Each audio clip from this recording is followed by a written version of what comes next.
మహాదేవుడును మన రక్షకుడైన యేసుక్రీస్తు నామంలో అందరికీ శుభాభివందనాలు తెలియజేస్తున్నాను. ప్రయాసపడి భారం మోసుకొనుచున్న సమస్త జనులారా నా యొద్దకు రండి అని పిలుస్తున్నాడు. ప్రభువైన యేసుక్రీస్తు ప్రభువారు ఆయన యొద్దకు వచ్చు వాణ్ణి ఆయన త్రోసివేసే దేవుడు కాదు. ప్రియులారా, ఎవరైతే ప్రయాసతో ప్రయత్నాలు చేస్తూ విఫలమవుతూ ఏమి అర్థం కాని పరిస్థితుల్లో ఉన్నారో వారందరినీ ఆయన పిలుస్తున్నాడు. నా యొద్దకు రండి, నేను మీకు విశ్రాంతిని కలగజేస్తాను, నీ ప్రయాస నుండి నీకు విముక్తి కలగజేస్తానంటున్నాడు ఆయన.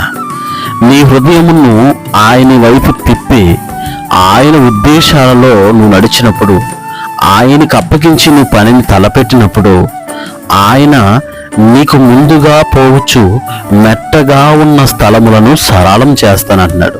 ఆయన నీకు అటువంటి సరళం చేసి ఆశీర్వదించి కృప చూపించునుగాక. ఆమేన్.